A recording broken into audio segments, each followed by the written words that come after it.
డబ్బు డబ్బు డబ్బు ప్రైవేట్ ఆసుపత్రులకు వెళితే అక్కడ ఇల్లు ఒళ్ళు గుల్ల కావడం ఖాయం. పోనీ ప్రభుత్వ దవాఖానాలకు వెళదామంటే అక్కడ అవినీతే.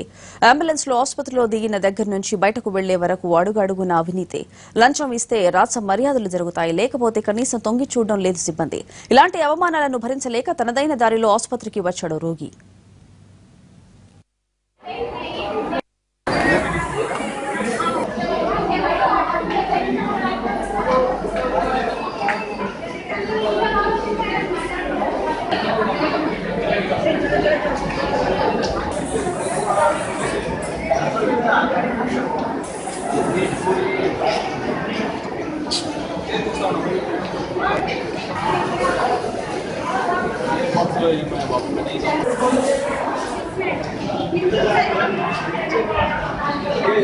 హైదరాబాద్ బేగంపేటకు చెందిన రాజు ఎలక్ట్రీషియన్ ప్రమాదంలో కాళ్లు చచ్చుబడిపోయాయి.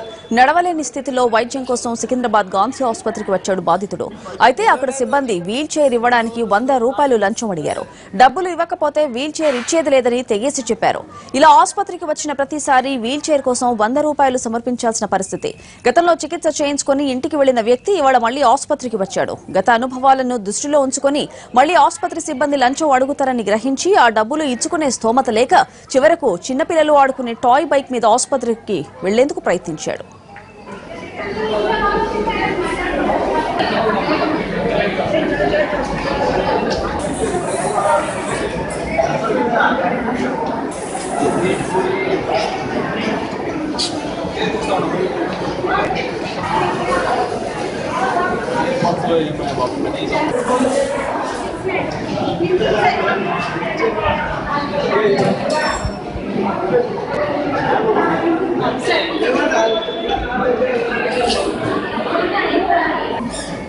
ఎన్ని రోజులు వచ్చి ఇక్కడికి 100 రోజులు దాటింది.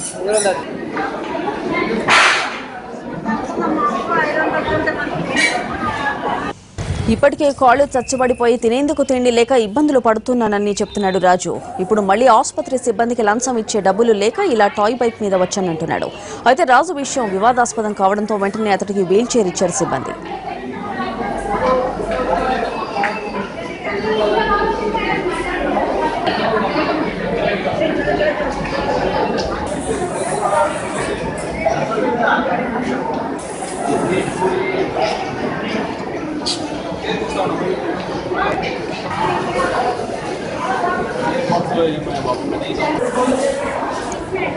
డబ్బు డబ్బు డబ్బు ప్రైవేట్ ఆసుపత్రులకు వెళితే అక్కడ ఇల్లు ఒళ్ళు గుల్ల కావడం ఖాయం. పోనీ ప్రభుత్వ దవాఖానాలకు వెళదామంటే అక్కడ అవినీతే.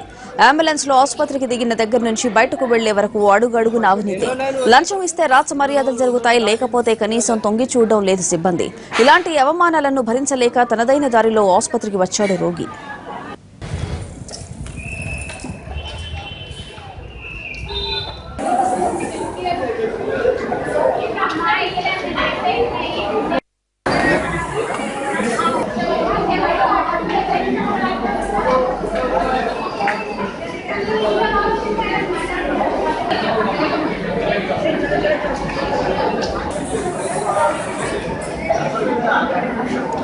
దీనిపై తాజా సమాచారం కరెస్పాండెంట్ రమేష్ పోయిట్ల అందిస్తారు. రమేష్, ఘటన మీద ఆసుపత్రి అధికారులు ఏమంటున్నారు? ఘటన సంబంధించి ఆసుపత్రి వర్గాలు ఇప్పుడు కూడా పెన్నెవరు తెలిపట్లేదు. ఎందుకంటే ఆసుపత్రిలో తాము క్లీన్ గా ఉన్నాం, ఎలాంటి అక్రమాలు జరగట్లేదు, ఎవరు కూడా డబ్బులు వసూలు చేయట్లేదు సూపరింటెండెంట్ పదే కూడా చెప్తున్నాడు. అయితే ఈ ఘటన సంబంధించి ఏదైతే ఎలక్ట్రీషియన్ రాజు కుటుంబ సభ్యులు మాత్రం ఒక విషయాన్ని మాత్రం చెప్తున్నారు. తాము ప్రతిసారి ఆసుపత్రికి వచ్చిన ప్రతిసారి కూడా ఇక్కడ ఉన్న వార్డు బాయ్స్ వీల్ చైర్స్ కావాలన్నా లేదా స్ట్రెచ్చర్ కావాలన్నా తమ దగ్గర నుంచి పెద్ద డబ్బులు డిమాండ్ చేస్తున్నారు. డబ్బులు ఇవ్వకపోతే స్ట్రెచ్చర్ కావచ్చు, వీల్ చైర్ కావచ్చు, ఇవి ఇవ్వట్లేదు. కాబట్టి తాము వైద్యుల వద్దకు డాక్టర్ వద్దకు వెళ్లాలంటే తాము కష్టపడాల్సింది. కనీసం రాజు కాలు పూర్తిగా చచ్చిపడిపోవడంతో తన నడవలేని స్థితిలో ఉన్నాడు. కాబట్టి తమ పిల్లలు ఆడుకున్న టాయ్ సైకిల్ తీసుకొచ్చి ఆసుపత్రిలో డాక్టర్ దగ్గర వెళ్ళి వస్తున్నామని చెప్పి అటు రాజు కుటుంబ సభ్యులు చెప్తున్నారు. అయితే దీనికి సంబంధించి పూర్తిగా ఒక విచారణ కూడా జరపాల్సిన అవసరం ఉందని చెప్పి కూడా అటు కుటుంబ సభ్యులు చెప్తున్నారు. మరోవైపు చూసినట్లయితే రాజు ఎప్పుడైతే కొద్ది రోజుల క్రితము బేగంపేటలో పనిచేస్తున్న సమయంలో అతడు కరెంట్ షాక్ తగలడంతో కాళ్ళతో పాటు కాళ్ళు చచ్చిపడిపోయిన అతనికి తీవ్ర గాయాలని, అదే సమయంలో గాంధీ ఆసుపత్రి చికిత్స కోసం వచ్చినప్పుడు అతనికి తూతూ మంత్రంగా వైద్యం చేసి తిరిగి పంపించి వేశారు. ప్రతిరోజు కూడా నిత్యం ఆసుపత్రికి వచ్చి చెకింగ్ చేసుకోవాలని చెప్పి కూడా చెప్పడం జరిగింది. ఈ నేపథ్యంలో ప్రతిరోజు కూడా ఆసుపత్రికి వస్తున్న తరుణంలో అతని దగ్గర నుంచి పెద్ద మొత్తంలో వార్డ్ బాయ్స్ కావచ్చు, అక్కడ సిబ్బంది కావచ్చు పెద్ద మొత్తంలో డబ్బులు తీసుకుంటున్న నేపథ్యంలో స్వయంగా తనకు తానే పిల్లలు ఆడుకుంటున్న సైకిల్ తీసుకొని వచ్చి ఆసుపత్రికి వచ్చి ఇప్పుడు మనం చూస్తున్న విజువల్లో మాదిరిగా డాక్టర్ దగ్గరికి వెళ్లి చికిత్స చేయించుకుంటున్నారు. అయితే దీనికి సంబంధించి కుటుంబ సభ్యులు ఎవరైతే వార్డు బాయ్స్ కావచ్చు వీళ్ళందరూ తమ డబ్బులు డిమాండ్ చేయడం వల్లనే ఈ విధంగా తమకు సొంతంగా ఇంట్లో ఉన్న టాయ్ సైకిల్ తీసుకొని వచ్చి డాక్టర్ దగ్గరికి వెళ్ళామని కూడా చెప్తున్నారు. Right Ramesh, thank you.